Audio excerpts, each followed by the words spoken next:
Hello guys, welcome back sa ating YouTube channel. Today may bago na naman tayong apps na pwede natin pagkakitaan. It's called Magic Car. At dito naman nakikita nyo na fresh yung na-withdraw natin dito sa Magic Car. Kung gusto mo ng extra kita habang naglalaro at nag-i-enjoy ka na, panoorin mo tong video na to hanggang dulo. Hello guys, download muna natin yung Magic Car. Or ilalagay ko na lang yung link sa description.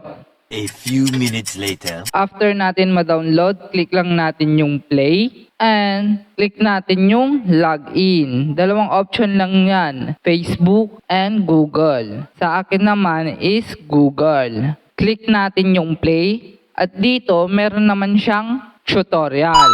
Simple lang gawin to. Kailangan lang natin na makapunta sa finish line at makuha yung coins. After natin makomplete yung level, meron tayong makukuhang coins, car, and wheel. Click natin yung green banknote at dito makikita natin yung kung ilang minimum yung pag-withdraw natin. 570 and 1,100 and 2,300. Click natin yung withdrawal method at dito makikita natin kung anong method na ating pag-withdraw. Meron silang GCash, Lazada, GrabPay at PayPal. Click natin yung coins at dito makikita natin yung minimum na pag-withdraw. Dito sa Lazada naman is minimum 1 peso. At sa GCash naman is 200 pesos. Back lang natin at dito click natin yung factory orders.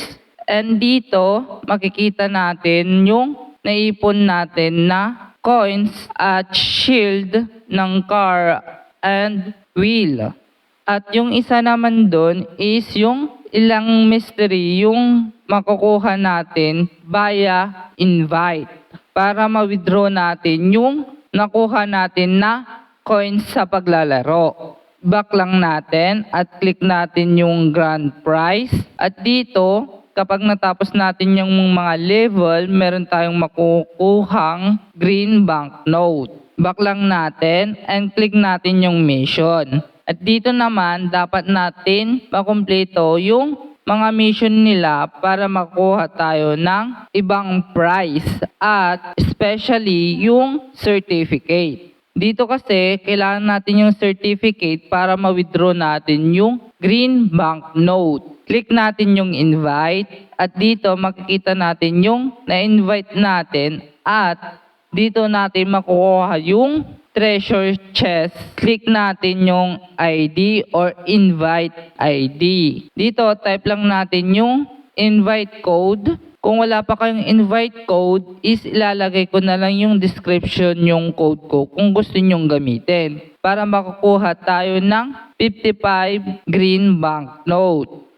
1 week later. Try naman natin mag-withdraw sa green banknote. Click lang natin and click natin yung gusto nating amount and click natin yung method kung anong gusto natin pag-withdraw. Sa akin naman is Lazada. Type lang natin yung information natin and click natin yung confirm. And click natin yung confirm. And click lang natin yung amount na pwede nating i-withdraw and withdraw. And click natin yung confirm. At dito naman, meron tayong mission na gagawin para ma-withdraw natin totally yung 570.